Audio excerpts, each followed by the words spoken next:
안녕하세요. 관계북교육입니다. 이번 시간에는 도시재정 촉진을 위한 특별법부터 함께 보도록 하겠습니다. 여기 도시재정비법은 수도권에는 뉴타운 사업이 활발하게 진행되고 있습니다. 그 뉴타운 사업에 대한 기본적인 절차, 과정을 다루고 있는 내용입니다. 그러면 우선 뉴타운 사업을 법에서는 재정비 촉진 사업이라 표현하고 있습니다.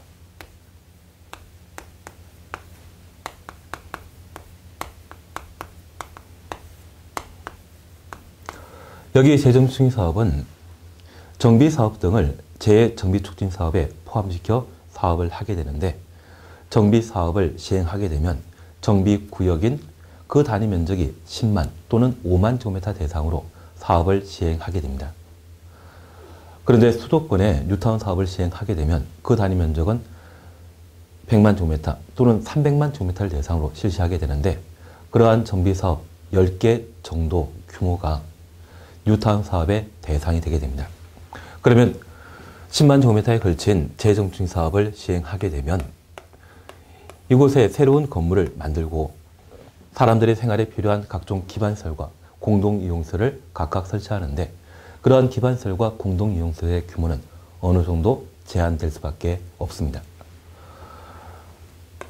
하지만 이런 정비사업 10개에 해당되는 단위 면적에서 재정비 사업을 시행하게 되면 설치되는 기반시설이나 공동이용시설의 규모를 크게 함으로써 규모의 이익을 얻어 많은 사람들이 함께 사용할 수 있다고 하면 좀 더 쾌적한 환경에 정비 사업을 시행할 수 있습니다. 그래서 정비 사업을 광역화, 좀 넓게 시행한 사업이 바로 뉴타운 사업으로 이해를 해주시면 좋겠습니다. 그러면 이러한 재정비 사업이 이루어지는 곳은 재정비 촉진 지구인데, 예전에 울산에서 국회의원 하시는 분이 서울로 선거구 옮기시면서 그 당시 서울시장인 오모 시장과 뉴타운 사업에 대한 약속을 했다고 선거 운동 도중에 이야기하신 적이 있습니다. 나중에 선거법 위반이라 해서 재판을 받게 되었는데, 그 당시에 벌금 80만을 받음으로써 국회의원직을 유지하셨던 적이 있습니다. 그러면 여기 재정비 사업을 시행하는 공간을 재정비 촉진지구라 하고, 재정비지구는 시도지사와 인구 50만 이상인 대도시장이 재정비 촉진지구를 지정할 수 있습니다. 그러면 시도지사라고 하면 서울시장, 인천시장 말하고요. 경기도 같은 경우는 경기도지사가 재정비 촉진지구의 지정권자가 되게 됩니다. 그런데 저 경기도에는 가끔 인구 50만 이상인 수원, 안양, 부천 같은 도시가 있습니다. 그래서 시의 관할 구역에 인구가 50만 이상인 도시가 있다면 이를 대도시라 하고, 그 대도시장도 경기도지사와 동일한 권한을 행사하여 재정비 촉진지구를 지정하고 있습니다. 우리가 지금 이 시간에 함께 봐주실 것은 재정비 촉진지구의 종류를 함께 살펴보시는데, 우리 교재에서는 주거지형과 중심지형, 고밀, 복합형을 각각 서술하고 있습니다.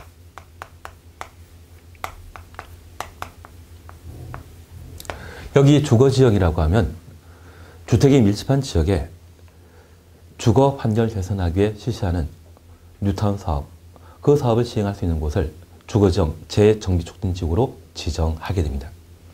그리고 중심지형이라면 우리가 도시의 중심가란 말 가끔 사용하고 있죠.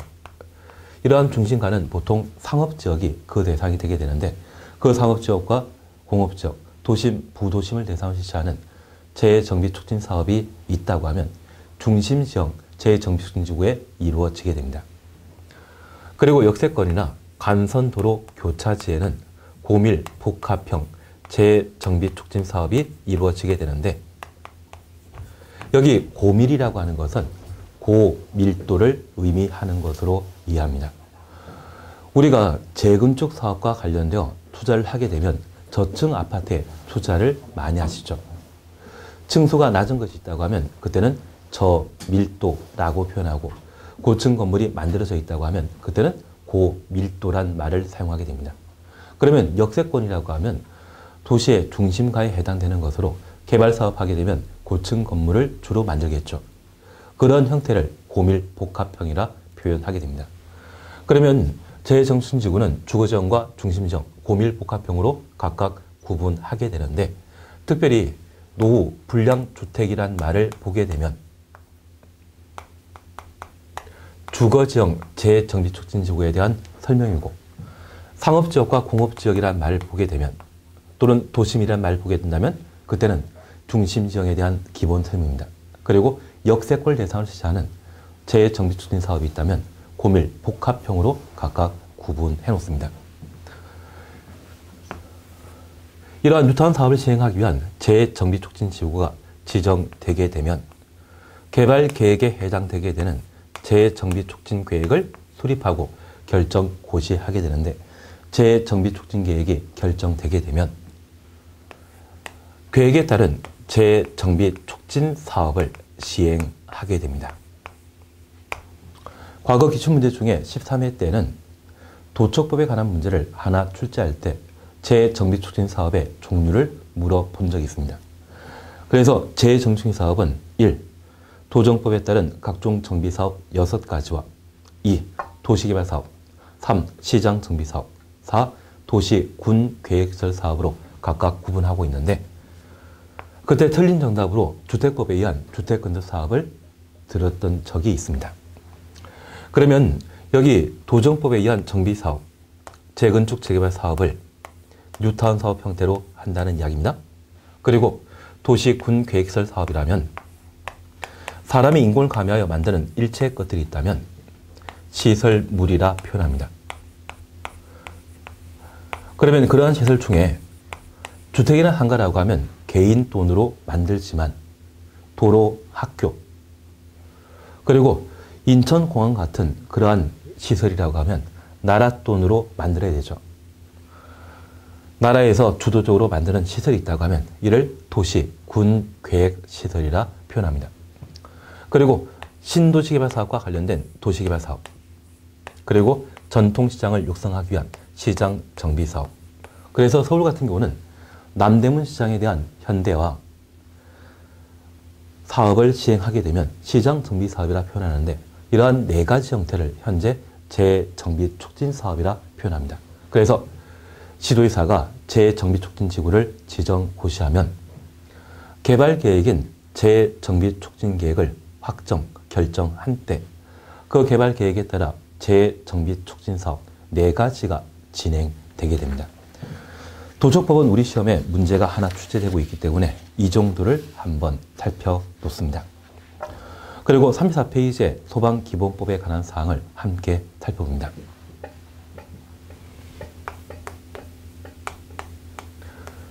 건축물은 화재 등이 발생했을 때 큰 인명피해와 재산 피해가 발생하게 됩니다. 그 화재에 대처하기 위한 조치를 소방이라 표현하고, 이 소방에 대해서는 그 개념을 화재 발생하기 전에 화재에 대한 예방, 화재에 대한 경계, 그리고 화재 발생 이후에 불을 끄는 화재 진압, 화재 현장에서 사람을 구조하는 구조, 병원에 구송하는 구급, 화재 원인을 조사하는 조사 활동을 소방이라 통칭하게 됩니다. 그러면 이러한 소방은 화재 발생 전에 화재에 대한 예방, 경계, 화재 발생 이후에 진압, 구조, 구급, 화재 원인 조사, 이러한 일체의 것들을 소방이라 표현하고 있습니다. 이러한 소방은 소방대가 그 업무를 담당하게 되는데, 저 소방대가 화재 진압 등의 업무를 하게 되는 대상 목적물을 법에서는 소방 대상물이라 표현하고 있습니다.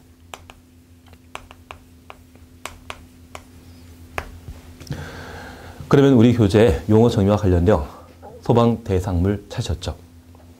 건축물, 차량, 선박 등의 물건을 말한다. 그리고 선박과 관련되어서는 항구에 메우던 선박만 해당한다.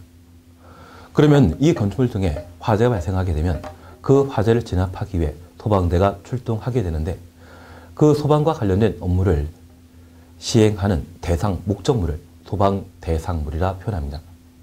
그런데 선박의 경우는 항구에 정박 중인 선박은 소방 대상물이 될 수 있지만 운항 중인 선박의 경우는 바다 한가운데 존재하기 때문에 소방대가 출동하여 화재 진압하기 곤란하죠.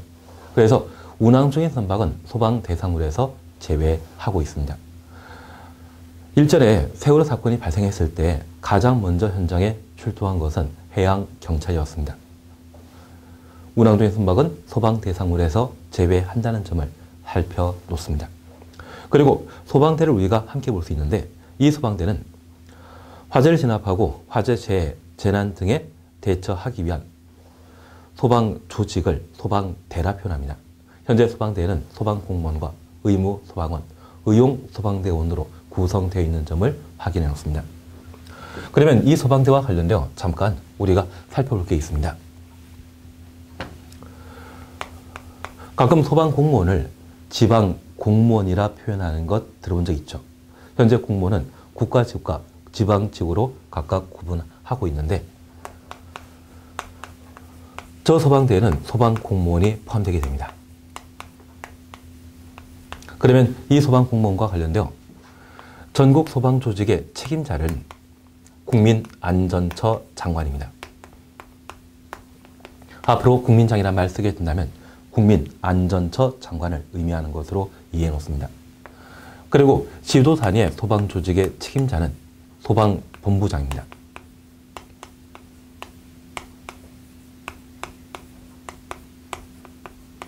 그리고 시군구 단위의 소방조직의 책임자는 소방서장입니다.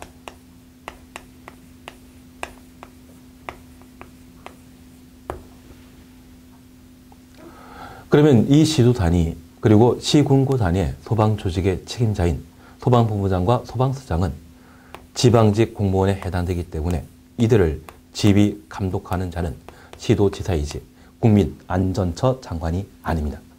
소방공무원이 지방직이라는 것 다시 한번 살펴놓습니다.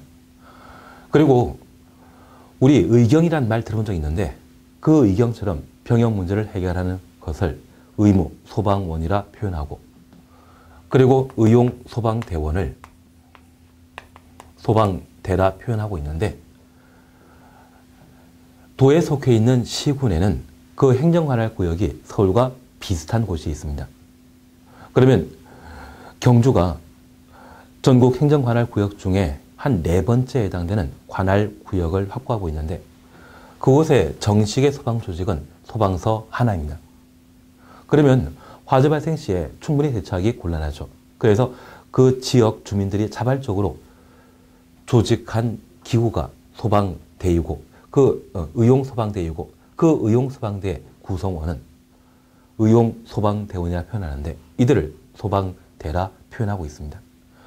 여기 소방대와 관련되어서는 주간신문대로 출제될 수 있는 상황이기 때문에 최소한 의무소방원과 의용소방대원이 소방대에 포함된다는 것을 확인해 놓습니다. 그리고 16기 시험 때는 관계지역에 관한 사항들을 시험에 낸 적이 있는데요. 이 관계지역은 소방 대상으로 있는 장소 및 그 이웃 지역으로서 화재에 대한 예방, 경계, 진압, 구조, 구급 활동이 필요한 지역을 관계지역이라 표현합니다. 그리고 관계인, 소유자, 점유자, 관리자를 말합니다. 그러면 우리가 일상적으로 A의 관계인이라고 하면 A를 제외한 주변 사람들을 말하죠. 그런데 불구하고 이 소방기본법에서는 관계인을 소방대상물의 소유자, 점유자, 관리자라 표현하고 있습니다. 사실 이 소방기본법은 소방대, 소방공무원 시각에서 설정한 법령입니다. 저 소방대를 중심으로 주변에 있는 사람들이라면 모두 관계인 됩니다. 그래서 소방대상물의 소유자, 점유자, 관리자를 관계인이라 표현하고 그와 마찬가지로 관계지역도 소방대를 중심으로 주변 장소를 말하게 됩니다. 그래서 보통 관계지역이란 말 쓰게 된다면 특정 장소를 제외한 주변 지역을 말하는 것이 일상적인 표현이지만 소방기본법에서는 소방 대상으로 있는 장소와 그 이웃 지역으로서 화재에 대한 예방, 경계, 진압, 구조, 구급, 활동이 필요한 장소를 관계지역이라 표현하고 있습니다. 그래서 관계인과 관계지역에 대한 기본적인 사안들을 한번 살펴보는 게 필요합니다. 그리고 소방력은 인력과 장비란 말을 함께 볼 수 있는데 우리가 소방서 방문하게 되면 소방 공무원과 소방 차량 등의 장비 함께 볼 수 있죠. 이를 통칭한 것을 소방력이라 표현하고 있습니다. 그러면 이러한 소방대가 취하는 각종 업무 영역으로서 소방 활동에 관한 사항들을 함께 보시는데 올해 소방활동과 소방지원활동 외 생활안전활동을 새로 신설하게 되었습니다. 그러면 소방대의 업무 영역과 관련되어 소방활동은 화재 발생 이후에 화재를 진압하는 일체 활동을 말하고 있습니다.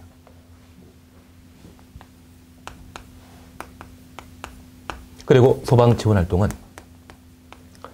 소방활동은 아니지만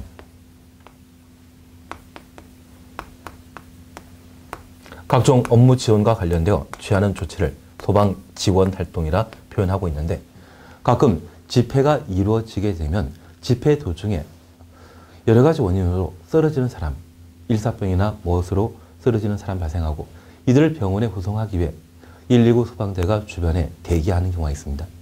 또는 방송과 관련된 각종 업무 지원을 하게 된다고 하면 그러한 것들을 소방지원활동이라 표현하고 있습니다.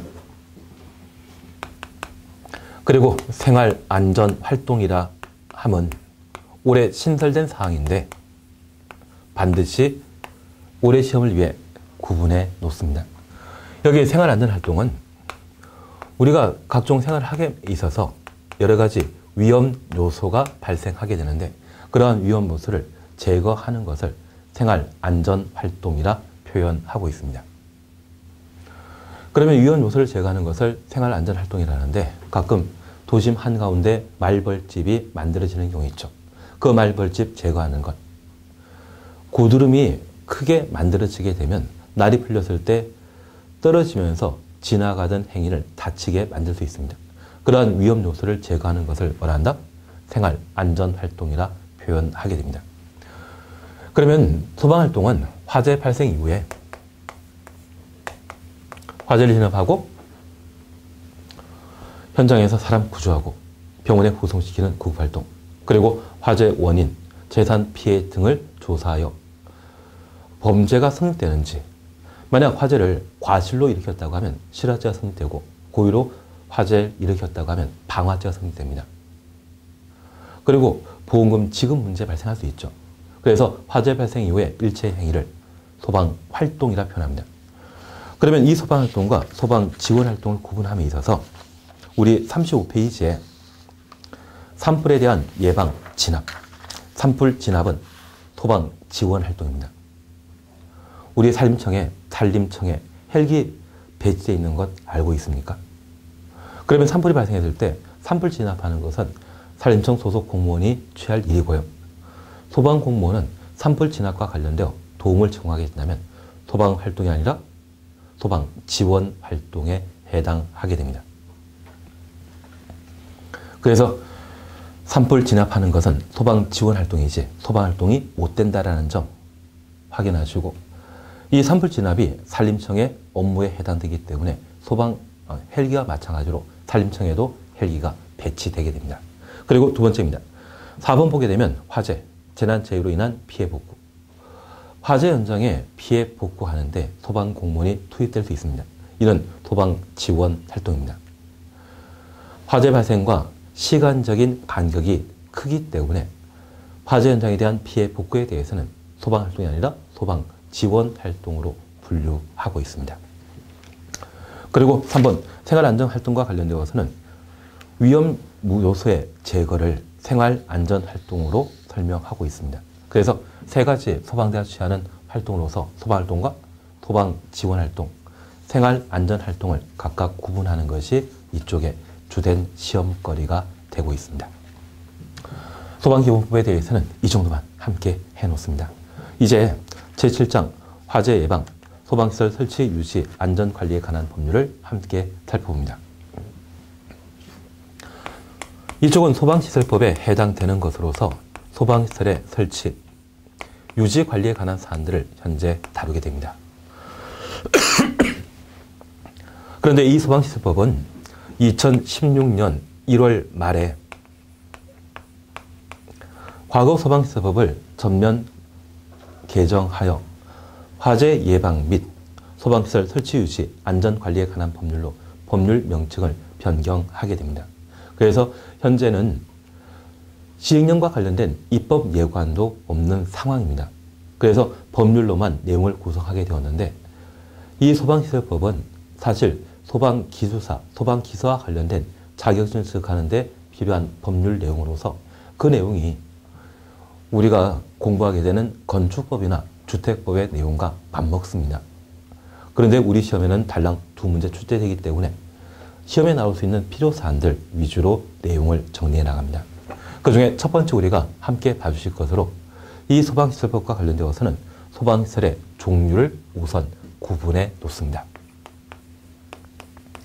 여기 소방시설의 종류 구분은 관리 실무에서도 가끔 시험에 출제되는 내용으로서 여기 소방시설이라고 하는 것은 건물에 화재 발생했을 때 그 화재에 적극적으로 대응할 수 있는 장비를 소방시설이라 표현하고 있습니다.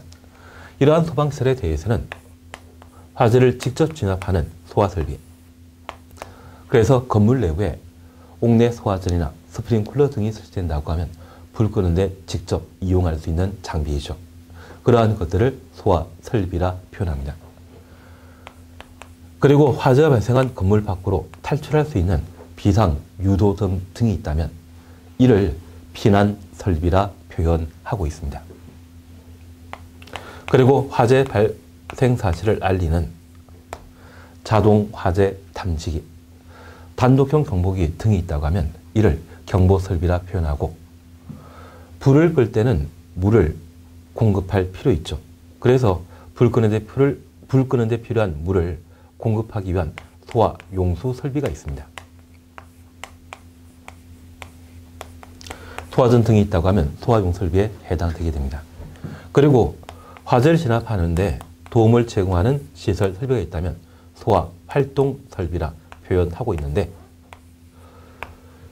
이 소화 활동 설비는 전기가 공급되고 있는 건물에 화재 발생 시에 전기가 계속 공급되게 되면 전기로 인한 큰 화재가 발생할 수 있습니다. 그래서 전기 공급을 차단하기 위한 장비로서 비상 콘센트를 들게 되는데 그 비상 콘센트는 소화 활동 설비에 해당하게 됩니다.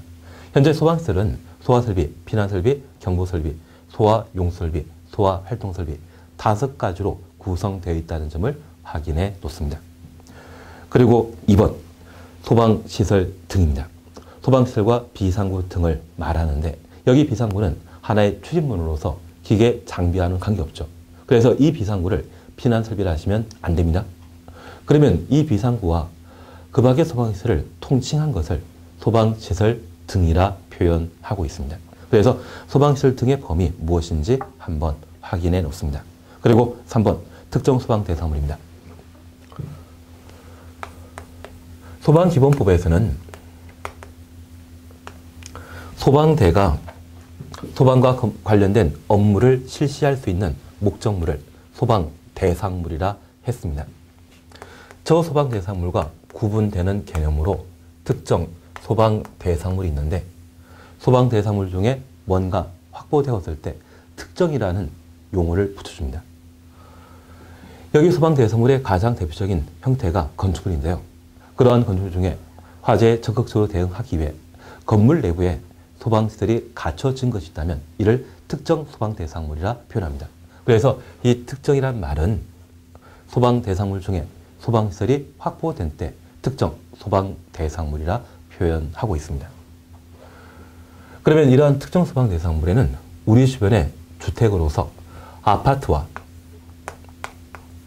기숙사가 대표적인 특정 소방대상물입니다.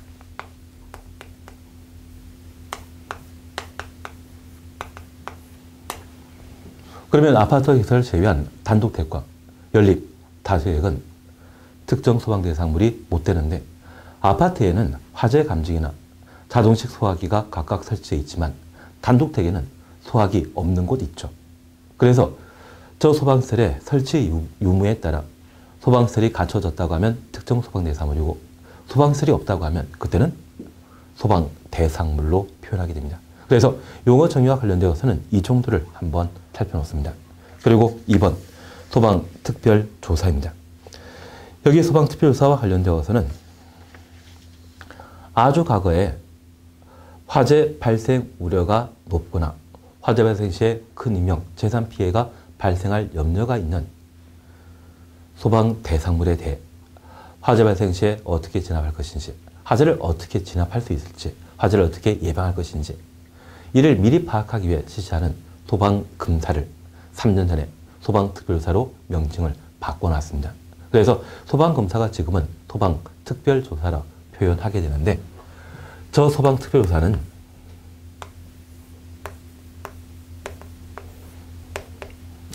화재 발생 시에 인명피해, 재산피해가 클 것으로 예상되거나 화재 발생 우려가 뚜렷한 때 국민안전처 장관, 소방본부장, 그리고 소방서장이 소방특별조사를 실시할 수 있습니다.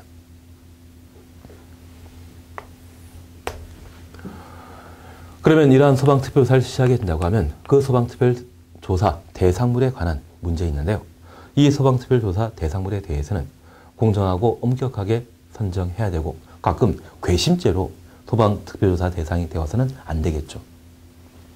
사실 이 소방특별조사를 실시하게 된다고 하면 일정한 절차에 따라 소방특별조사 했을 때 화재 발생 우려가 뚜렷하면 그 화재 예방을 목적으로 특정한 조치를 취하도록 국민안전장관, 소방본부장, 소방서장이 조치 명령이라는 것을 내리게 됩니다. 그러한 조치 명령을 하게 되면 사실 뭔가 새로 설치하고 뭔가 고치게 되면 많은 비용 발생할 수 있거든요. 이러한 것들이 부담되기 때문에 소방특별조사가 괘씸죄가 아닌가 일반 국민들이 오해할 수 있습니다.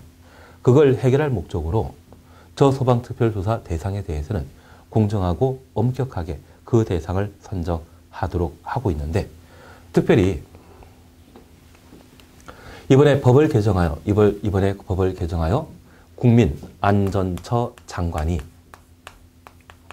소방특별조사를 하게 되면 그러한 공정성 등을 고려하여 중앙 소방특별조사 단을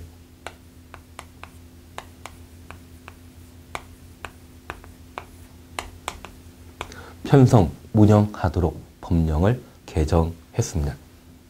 그래서 이 소방특별조사와 관련되어 중앙이라는 말 쓰게 되면 우리 각종 위원회와 관련되어 중앙건축위원회, 지방건축위원회 들어본 적이 있습니다.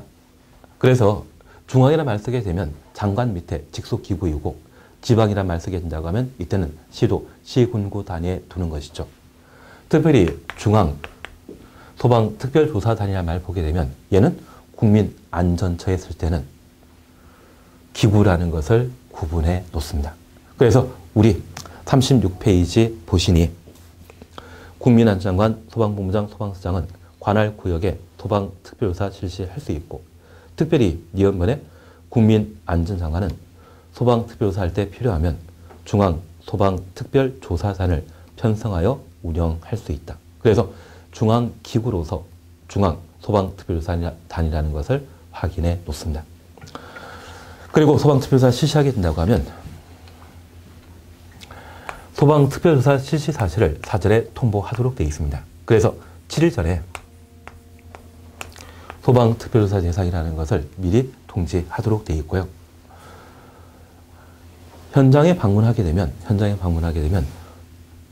소방 대상물과 관계 지역에 대한 충분한 소방특별조사를 실시하고, 화재 발생 우려가 뚜렷하거나 큰 인명피해가 발생할 염려가 있다고 하면 적정한 조치 명령을 국민안전장관, 소방본부장, 소방서장이 각각 내리게 됩니다. 그러면 이러한 조치 명령과 관련되어 손실 보상에 관한 문제를 한번 살펴주셔야 됩니다. 최근에 일본과 우리나라는 위안부와 관련된 문제를 타결했다고 이야기하고 있습니다. 그러면 그 위안부와 관련되어서는 보상이냐 배상이냐 이러한 부분이 심각한 문제가 되고 있는데요. 우리가 손해배상이란 말과 손실보상이라는 말을 잠깐 구분하시면 손해배상이라고 하는 것은 타인의 고의가실에 의한 위법, 부당한 행위로 개인의 재산상, 정신상 피해가 발생했을 때 금전적으로 보전하는 것을 손해배상이라 하고, 손실보상이라 함은 국가기관의 정당한 법집행으로 일반 국민의 특별한 재산상 피해가 발생한 때 금전적으로 보전하는 것을 손실보상이라 표현합니다. 그래서 일본 측에서는 이게 보상이지 배상은 아니다, 그런 이야기를 하고 있고요. 이러한 것들은 자신의 불법 행위에 대해 부정하는 의미입니다. 그래서 그 위안부와 관련되어 피해자는 배상을 원하는 것 같고요.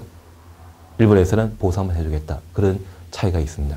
심지어 손해배상에 있어서는 정치적 피해에 대한 위자료 지급도 발생하게 되는데, 손실보상은 특별한 재산적 피해에 대해서만 금전적으로 보상하기 때문에 정신적 피해에 대한 위자료 지급이 없는 것이 특징입니다.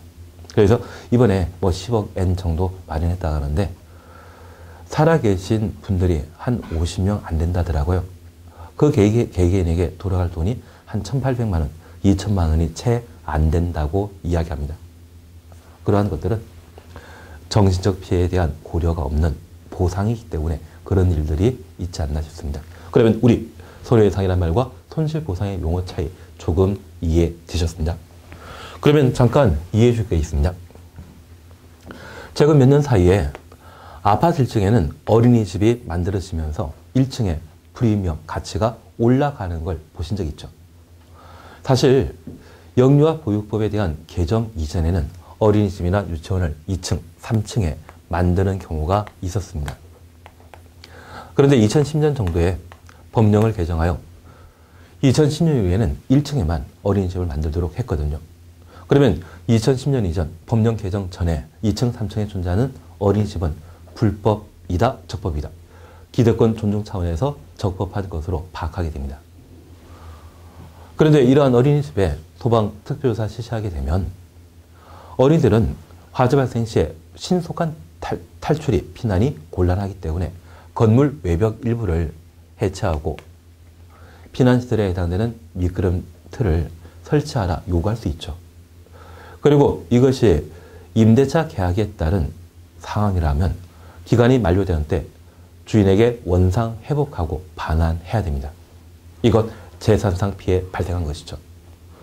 그러면 소방특별조사 결과에 따른 조치명령은 적법한 조치이죠. 그에 따른 재산상 피해가 발생했다면 뭐한다? 손실 보상해야 됩니다. 그런데 이 손실보상의 주체 37페이지의 니은번입니다. 국민안전장관, 시도지사는 조치 명령을 내려 손실 입은자가 있는 경우에는 대통령이 정하는 바에 따라 보상하여야 한다. 그러면 소방공무원이 현재 지방직이라는 것을 기억하신다면 저 조치 명령을 국민안전처 장관이 했다고 하면 직접 손실보상하지만 소방본부장 그리고 소방서장이 조치 명령한 것에 대해서는 누가 손실보상한다? 시도지사가 직접 손실보상하는 것 아닙니다. 그래서 소방공무원이 지방직이라는 것을 기억하시면서 소방특별조사에 따른 조치 명령에 대한 손실보상은 누가 손실보상한다? 국민안전장관과 시도지사가 손실보상하는 것이죠. 그래서 37페이지의 니은번에 관한 사항 저렇게 살펴놓습니다. 그리고 38페이지에 승강시설 안전관리법 우리가 함께 볼 수 있는데, 이쪽은 승강기와 관련된 각종 안전에 관한 조치를 함께 보는 겁니다. 대신 이쪽은 다음 시간에 좀 보도록 하고요. 우리가 지금 이번 시간에 함께 공부하신 것으로서 도시재정 촉진을 위한 특별법과 그리고 소방기본법, 소방시설법 등에 관한 사항들을 함께 살펴보셨습니다. 그 중에 우리 소방시설법과 소방기본법은 건물 화재에 대응하기 위한 조치에 해당되는 것으로서 소방기본법에서는 소방 대상물이라는 것을 우리가 함께 보셨습니다. 건물 등의 화재가 발생하게 되면 그 화재 진압할 필요 있죠. 그래서 소방대가 출동하여 화재를 진압하는 대상 목적물이 있다면 이를 소방 대상물이라 표현하고, 이와 비교되는 것으로서 특정 소방 대상물이라는 말을 소방시설법에서 함께 살펴보셨습니다. 소방 대상물인 건축물 중에 화재에 대응하기 위한 기계, 장비, 소방시설이 갖춘 것이 있다고 하면 이를 특정 소방 대상물이라 표현한다. 그리고 이 소방 대상물의 화재를 진압하기 위해 출동하는 사람을 소방대라 표현했습니다. 소방대는 소방공무원, 의무소방원, 의용소방대원, 특히 저 소방대가 불을 진압하는 것, 화재 진압, 화재 현장에 사람 구조하는 것, 이러한 일체 활동을 소방활동이라 하고, 산불 진압은 소방지원활동이죠. 그리고 방송 제작에 도움을 제공하는 것이 있다면 이는 소방지원활동입니다. 화재 현장의 피해 복구, 그래서 가끔 외국에 지진이 발생하게 되면 국내 소방대가 출동하여 도움 제공하는 경우가 있죠. 이러한 피해 복구에 대해서는 소방 지원 활동으로 분류하게 됩니다. 말벌집 등에 우리가 사회생활할 때 발생하는 다양한 위험 요소를 제거하는 곳이 있다면 생활 안전 활동이라 표현합니다. 올해 생활 안전 활동이 새로 신설되었기 때문에 관련된 사안들을 꼼꼼히 살펴주시는 게 필요한 내용들입니다. 그리고 소방시설법과 관련되어 특정 소방대상물에 관한 개념이 충분히 이해되셨다고 하면 저 특정 소방대상물에는 소방시설이 갖춰져 있습니다. 그 소방시설의 종류, 소화설비, 경보설비, 피난설비, 소화활동설비, 소화용수설비 5가지를 소방시설이라 하고, 비상문은 출입문에 해당되는 것으로 기계장비 아니죠. 그래서 그 비상구를 포함시키게 되면 소방시설 등이지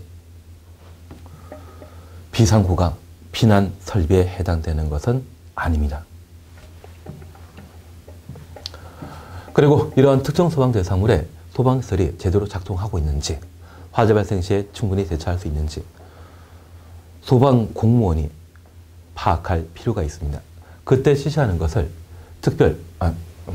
소방 특별조사라 표현하게 됩니다.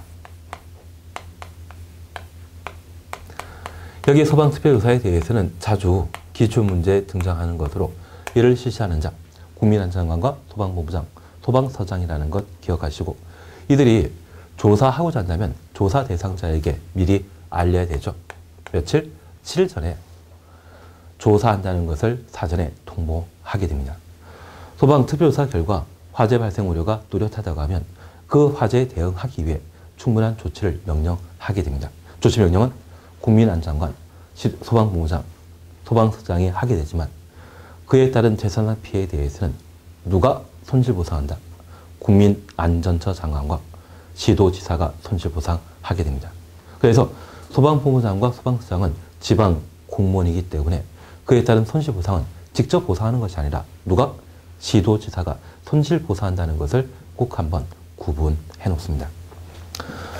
이번 시간은 여기까지 함께 하시고 다음 시간에 승강시설 안전관리법을 함께 살펴나가도록 하겠습니다.